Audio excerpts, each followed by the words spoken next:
Remember Mayberry from the Andy Griffith Show? Well, if you don't worry. It's a little bit before my time, too. Well, maybe not. Anyways, Bartow has kind of a similar small town charm. Bartow is the county seat of Polk County, which is the largest county in Florida by land area. Now, Bartow remains surprisingly small compared to other county seats. So this gives Bartow a special character. Now, let's talk a little bit about the cons of living in Bartow first. So one of the first cons, and probably a big con, is limited job opportunities. The economy in Bartow is primarily driven by agriculture, manufacturing, and some service industries. So it's not going to have a lot of the jobs like Geico, Amazon, and some of the big companies that you might be looking for, but it's still going to be close enough to be able to, go to those places and work, whether you're in Lakeland, whether you're working in Winter Haven, Mulberry, or whatever the case may be. Mulberry's kind of small too. So, but anyways, as far as job opportunities goes, it's fairly limited, but you're still in a good area and close enough to be able to find, a decent job, whether it's a hospital or, whatever the case may be. One of the other big cons is limited entertainment and shopping. So, there is shopping there. Don't get me wrong. There's some big box stores, there's restaurants, there's fast food chains, all of that, along with some mom and pop shops. But if you're looking for like a big shopping mall or a movie theater, or if you're looking for you want to go to a Macy's or something like that, Bartow just doesn't have that right now. Bartow is still that Mayberry small town that's bigger than Mayberry, but not, as big as like Tampa or even Lakeland or, Winter Haven. So when it comes to shopping and nightlife, especially nightlife, like a lot of the towns that we've talked about in the past and some of the other videos, Bartow kind of rolls the streets up at around 10 or 11 o'clock most of the time. So that's a consideration, but you're still close enough to, say, reach out to go to Brandon, or if you want to go to Orlando or Tampa if you're really into the nightlife.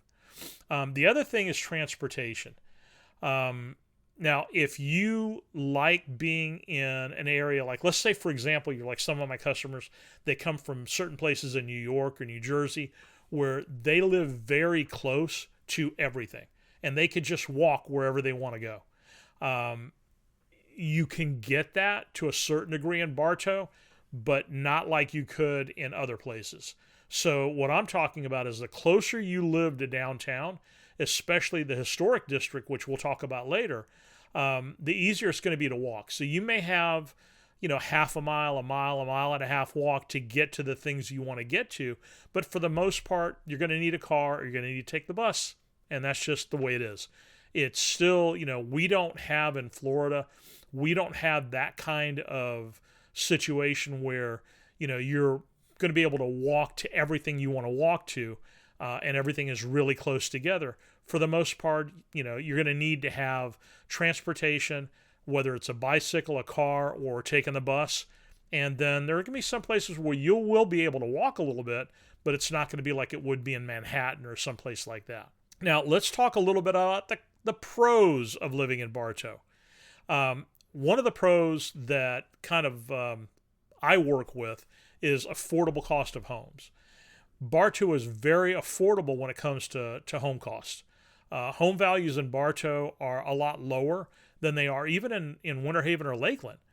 And so that's probably one of the biggest things that pulls people into Bartow is the fact that you're going to get a lot for your money. You're going to get a big bang for your buck when it comes to Bartow. There are brand new homes built in 23 and 24, 1,200 square foot, 3-bedroom, 2-bath homes that you can pick up for under $300,000.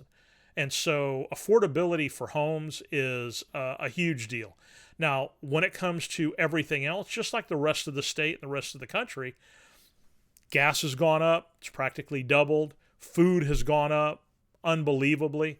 Cost of insurance, cost of taxes, homeowners insurance, all of that has gone up. That doesn't change in Bartow. All of that pretty much is the same, but at least your home price is going to be less. And so that's a plus. It's probably the biggest plus. The next thing is, it does still have that small town charm. It's one of the things that attracted my sister-in-law and brother-in-law to Bartow. After my sister-in-law had worked for 13 years as an EMT and worked that area specifically, she fell in love with that small town feel. They have an annual craft fair. They have monthly Main Street live events. There's always something that's happening that can bring people together. And so for that, that's a big plus. That's a huge plus, especially if you're looking for that small town kind of community feel. The other thing is, you're very close to the bigger cities. When you look at where Bartow sits, you are right along 60, and then not far from the Polk Parkway. Now, interestingly enough, in the next 2 years, probably in the next 18 months, the Polk Parkway is going to be connected from the Lakeland area into Bartow. So you'll be able to take the Polk Parkway from Bartow straight out the Polk Parkway and all the way to Orlando, or on the other side, all the way to Tampa. So you have a lot of opportunities there in the next in the next 2 years, let's say, by the time they get everything finished, to be able to quickly get to larger cities. So you've got one thoroughfare, which is 60, and then eventually you'll have the 540 taking you to I-4, which will take you either to Orlando or Tampa. So that's another big plus. One of the things that attracts people, and we've talked about this before, is Bartow's historic district. So it's pretty cool. If you can picture a 7-acre slice of downtown that's like stepping back into 1885. So we're talking about the Bartow downtown commercial district. It's a gem, and it even made it into the National Register of Historical Places. It's basically a rectangle between Davidson and Summerlin Streets and Broadway and Florida Avenues. There's about 21 historic buildings there, that kind of tell the story of Bartow's past. Now, it's not all just one style of building, and this is what's interesting. The district has a mix of looks from what they call classical revival to vernacular masonry. It's kind of a hodgepodge of styles that show how the town has grown over time. So you can stroll through the district. You can check out shops and really get a feel for what Bartow was like back in the day. And it's not just kind of a museum piece. The area is still very active. Remember, now this is the county seat, so you have a lot of government offices, law firms, local businesses, all of that. And so if you're looking for a small town that's not too small, Bartow may just be exactly what you're looking for. If you like this video, make sure you subscribe to the channel, give me a like, share this video with somebody who's looking at living in Bartow. If you need help finding a place to live in Florida, feel free to let me know. All my information is below. Hope you're having a great one, and I'll see you in the next video.